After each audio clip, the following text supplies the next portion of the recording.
Hello everyone, welcome to medical media tech channel. ఈరోజు మనం discuss చేసుకోబోయే టాపిక్ వచ్చేసి గ్యాస్ట్రో ఇంటెస్టైనల్ ఇన్ఫెక్షన్స్. మనకి గ్యాస్ట్రో ఇంటెస్టైనల్ ఇన్ఫెక్షన్స్లో చాలా సబ్ టాపిక్స్ ఉంటాయి. అంటే ఇన్ఫెక్షన్స్ సపరేట్ ఉంటాయి. ఏంటి like gastritis, pancreatitis, intestinal obstruction, abdominal distension అంటే ascites, next anal fissures, fistulas, next appendicitis, next వచ్చేసి cirrhosis of liver, intestinal obstruction, ఇలాంటి టాపిక్స్ అనేటివి మనకి గ్యాస్ట్రో ఇంటెస్టైనల్ ఇన్ఫెక్షన్స్లో ఈ సబ్ టాపిక్స్ అనేటివి ఉంటాయి. ఫస్ట్ వచ్చేసి సపరేట్ డిసీజ్ కండిషన్స్ ఇవి. ఇప్పుడు మనం ఈరోజు డిస్కస్ చేసుకోబోయే టాపిక్ వచ్చేసి గ్యాస్ట్రైటిస్ అండ్ గ్యాస్ట్రోఎంటరైటిస్. ఇవి రెండు కూడా సేమ్. దీన్ని గ్యాస్ట్రైటిస్ అంటారు అండ్ గ్యాస్ట్రోఎంటరైటిస్ అని కూడా అంటారు. ఇప్పుడు గ్యాస్ట్రోఎంటరైటిస్ అని అంటే ఏంటిది అని అంటే and inflammation of mucous membrane and inflammation of intestine and mucus membrane.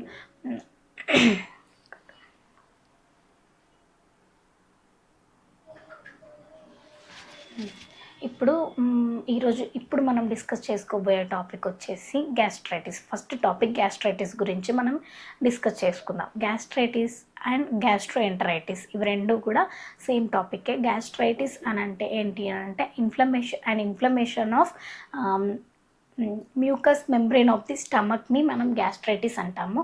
Gastroenteritis అని అంటే ఏంటిదని అంటే inflammation of intestine and mucous membrane is also known as gastroenteritis.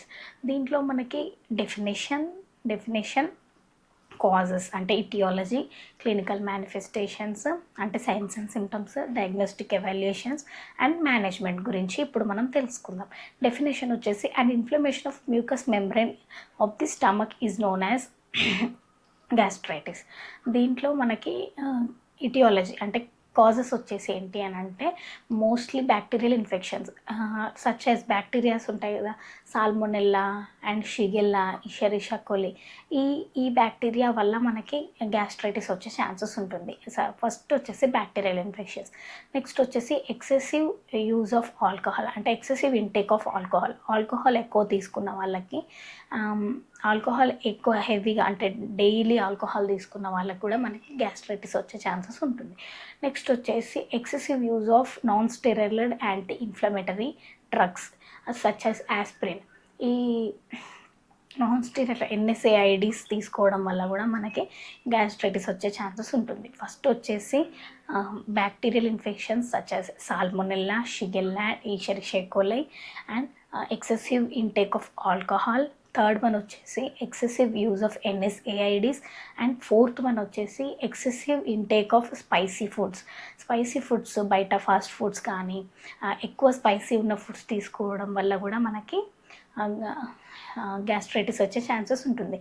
Next వచ్చేసి హెవీ స్ట్రెస్ తీసుకొని మనం ఎక్కువ ఇంటేక్ ఉండకుండా లేకుంటే ఎక్కువ ఇంటేక్ తీసుకోవడం ఫుడ్, నెక్స్ట్ స్పైసీ ఫుడ్స్ తీసుకోవడము, స్ట్రెస్ వల్ల కూడా మనకి ఈ అంటే సైకలాజికల్ స్ట్రెస్ ఉండడం వల్ల కూడా గ్యాస్ట్రైటిస్ వచ్చే ఛాన్సెస్ ఉంటుంది.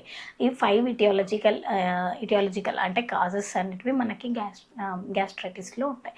ఏంటి? Excessive intake of alcohol, excessive use of non steroid anti inflammatory agents, excessive intake of spicy foods, next వచ్చేసి స్ట్రెస్ అండ్ బ్యాక్టీరియల్ ఇన్ఫెక్షన్స్. ఈ 5 వచ్చేసి ఇటియాలజికల్ ఫ్యాక్టర్స్.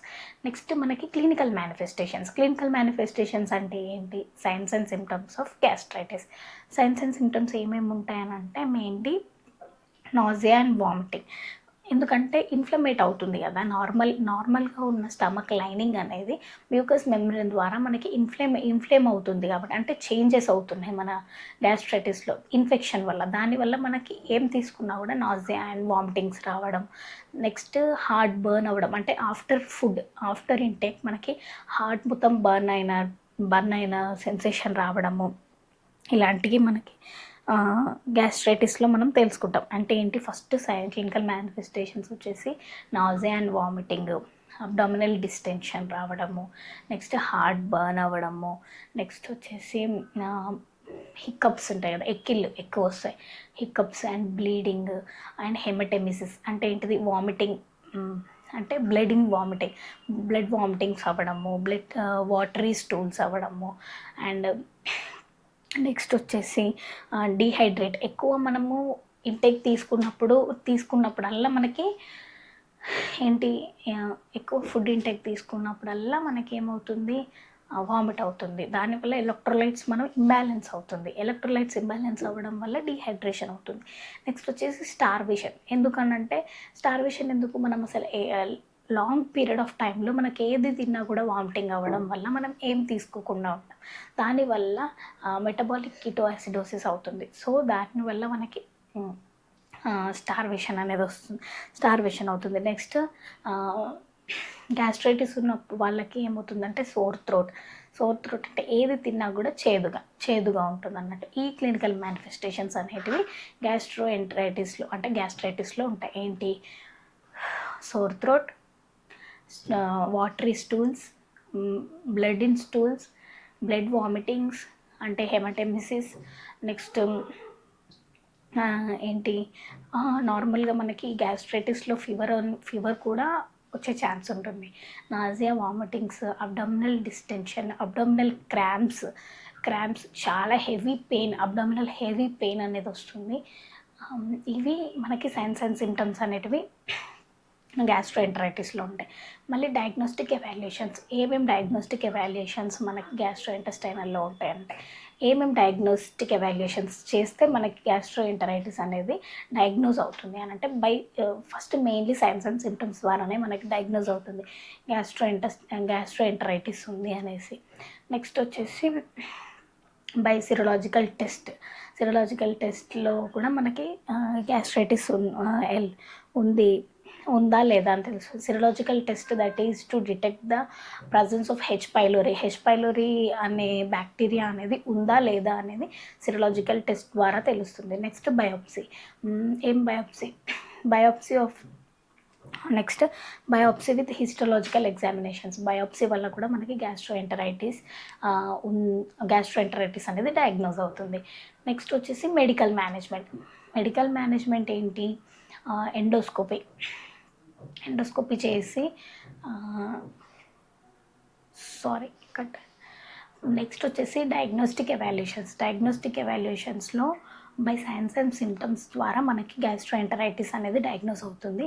నెక్స్ట్ వచ్చేసి by signs and symptoms. Next వచ్చేసి endoscopy, ఒక procedure ఉంటుంది. Endoscopy procedure ద్వారా కూడా మనకి గ్యాస్ట్రోఇంటెస్టైనల్ అనేది ఇది ఒక డయాగ్నోస్ అవుతుంది. నెక్స్ట్ వచ్చేసి by serological test. In the serological test we have to detect the presence of H. pylori అనే బ్యాక్టీరియా ఉందా లేదా అనేది మనకి సెరలాజికల్ టెస్ట్ ద్వారా తెలుస్తుంది. నెక్స్ట్ వచ్చేసి బయోప్సీ. 4 డయాగ్నోస్టిక్ ఎవాల్యుయేషన్స్ ద్వారా మనం గ్యాస్ట్రైటిస్ని డయాగ్నోస్ చేయొచ్చు. by signs and symptoms and the presence of H. pylori with the test of serological, and next biopsy with histological examinations and endoscopy. ఈ 4 డయాగ్నోస్టిక్ ఎవాల్యుయేషన్స్ ద్వారా మనం diagnose చేయొచ్చు. Next వచ్చేసి medical management వచ్చేసి యాంటీడయేరియల్ agents. యాంటీడయేరియల్ అనే drugs మనం ఇవ్వడం వల్ల అంటే ఏంటి, టెట్రాసైక్లిన్, యాంటీడయేరియల్ ఇన్ఫెక్షన్స్, నెక్స్ట్ వచ్చేసి మెడికల్ మేనేజ్మెంట్లో వచ్చేసి యాంటీడయేరియల్ లైక్ టెట్రాసైక్లిన్ అండ్ క్లోరిథ్రోమైసిన్ ఈ డ్రగ్స్ ఇవ్వడం వల్ల కూడా మనం గ్యాస్ట్రైటిస్ని కంట్రోల్ చేయొచ్చు. నెక్స్ట్ వచ్చేసి antiemetics such as domperidone. It is to stop the వామిటింగ్స్ని స్టాప్ చేయడానికి ఈ మెడికల్ మేనేజ్మెంట్ అనేది యూజ్ అవుతుంది. నెక్స్ట్ వచ్చేసి యాంటీమైక్రోబియల్ ఏజెంట్స్. ఫస్ట్ వచ్చేసి మెడికల్ మేనేజ్మెంట్లో వచ్చేసి యాంటీడయేరియల్లో మనకి టెట్రాసైక్లిన్ అండ్ క్లోరిథ్రోమైసిన్ ఈ టూ మెడిసిన్ ద్వారా మనము గ్యాస్ట్రిక్ ఎంటరైటిస్ని మనం కంట్రోల్ చేయొచ్చు. నెక్స్ట్ వచ్చేసి యాంటీఎమిటిక్స్. హెవీ వామిటింగ్స్ అవుతున్నాయి కాబట్టి ఆ వామిటింగ్స్ని కంట్రోల్ చేయడానికి ఏ డ్రగ్ ఇవ్వాలి అని అంటే domperidone. It is to stop the vomitings. Next వచ్చేసి నెక్స్ట్ వచ్చేసి anti microbial agents. It is a mostly drug of choice ఏంటి అని అంటే మెట్రోనిడజోల్ కూడా మనకి best drug of choice to control the anti microbes micro micro ఆర్గానిజంని చేయడానికి metronidazole అనేది యూజ్ అవుతుంది. నెక్స్ట్ వచ్చేసి యాంటాసిడ్స్ కూడా మనం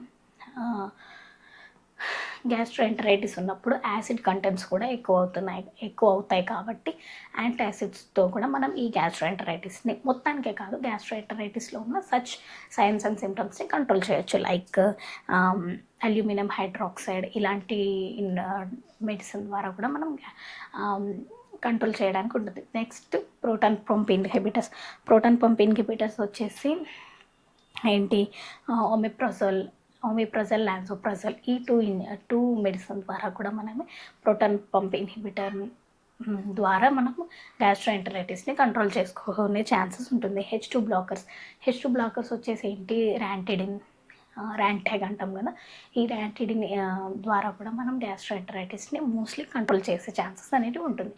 నెక్స్ట్ మోస్ట్లీ మనం వచ్చేసి ఇప్పుడు డిస్కస్ చేసేది ఏంటి, నర్సింగ్ మేనేజ్మెంట్. మనకి ఇప్పుడు ఏ క్వశ్చన్ వచ్చినా ఏం వచ్చినా మనము నర్సెస్గా యాజ్ ఎ నర్సింగ్ ప్రొఫెషనల్గా మనకి బీఎస్సీ నర్సింగ్ చేస్తున్నాం కాబట్టి ఈ టాపిక్స్ అన్నిటిని మనం బ్రాడ్గా అంటే చిన్నగా రాసినా కూడా మనకి నర్సింగ్ మేనేజ్మెంట్ అనేది ఎక్కువ డెప్త్గా రాయాల్సి ఉంటుంది. ఇప్పుడు దీంట్లో నర్సింగ్ మేనేజ్మెంట్లో వచ్చేసి ఏం రాస్తాం, assessment, diagnosis, planning, implementation and evaluation, care plans అనేటివి అట్లీస్ట్ ఇప్పుడు ఏ టాపిక్ వచ్చినా, గ్యాస్ట్రైటిస్ గురించి వచ్చినా ఏ టాపిక్ వచ్చినా అట్లీస్ట్ మనం ఒక 2 పేజెస్ కేర్ ప్లాన్స్ అనేటివి కూడా రాయాల్సి ఉంటుంది. దీంట్లో ఏంటి, ఫస్ట్ గ్యాస్ట్రోఎంటరైటిస్లో నర్సింగ్ మేనేజ్మెంట్ ఏంటిది అని అంటే ఫస్ట్ వచ్చేసి ఆల్టర్ న్యూట్రిషన్. ఎందుకంటే న్యూట్రిషన్ వాళ్ళు ఏమీ ఇంటెక్ సరిగ్గా తీసుకోరు డ్యూ టు ద పెయిన్ వల్ల కానీ, నెక్స్ట్ అబ్డామినల్ ఇరిటేషన్ రావడం వల్ల కానీ, వామిటింగ్స్ వల్ల కానీ వాళ్ళు అసలు న్యూట్రిషన్ సరిగ్గా తీసుకోరు. అండ్ ఉన్న ఎలక్ట్రోలైట్స్ కూడా ఇంబ్యాలెన్స్ అవుతాయి. దానివల్ల ఏమవుతుంది, ఆల్టర్ న్యూట్రిషన్ ప్యాటర్న్ ఉంటుంది. దానివల్ల మనం ఏం నర్సింగ్ మేనేజ్మెంట్ ఇవ్వచ్చు, ఏం కేర్ ప్రొవైడ్ చేయొచ్చు అనేది మనం రాయాల్సి ఉంటుంది. దీంట్లో ఏంటి, ఆల్టర్ న్యూట్రిషన్లో మనం ఏం చేస్తాం, ఎక్సెసివ్ ఇంటేక్ ఆఫ్